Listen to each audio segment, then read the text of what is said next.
Nana ta injiru sirni kale sirratti jaaramte Itoophiyaani kenneera lubbuuti yaa bilisoom Oromiyaani sabab sablammoonni cunqurfamtoonni Itoophiyaa dineera didaa gabrummaa qeerroon Oromoo Oromiyaarraa dineera didaa gabrummaa qeerroo Walaayitaa irraa dineera didaa gabrummaa qeerroon Sidaama irraa dineera didaa gabrummaa Master Pilaanii lafaati inni falmanne kale kun Master Pilaanii lafeeti kallattii jijjiirate gabbatee dhufe mallee saba tokkoome kana tokkummaa isaa ciranii facaasuuf akka callee yaa gantoota naftanyoota sabni gabroome har'a tokkoome kunoo gabrummaa didee sinirratti fincilee Essa deemtaa essa seentaa kaan ajjeeftee kaan awwaaltee tamtu si baasa qileen durumaanuu angoo fuudhee nutu si kenne malee eenyu duraa si filee nu fakkaattee nu awwaaluuf shantama boolla qottee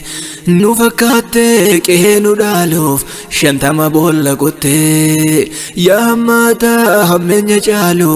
eenyuun awwaalta sobdee yaa hammaataa hammeenya caalu eenyuun awwaalta sobdee kaayoo reeffaa Minilik faarsaa Oromoo aarsaa kaan ajjeeftee kaan hidhaguurtee dubartiif jaarsaa an Oromoodhaan eessa fakkaatti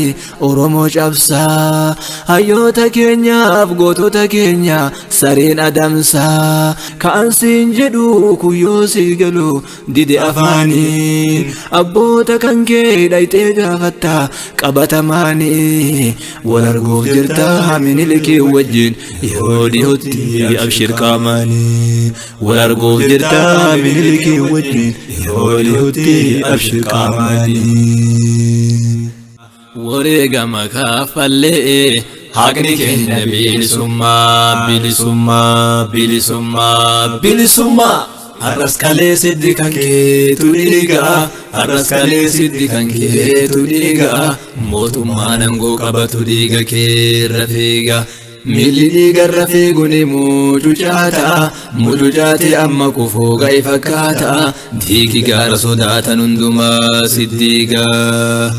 goota hidhaa jira mataan Oromoo achi duunaan bade maqaan Oromoo maal teettaame dura dhumnaa ka'i qomoo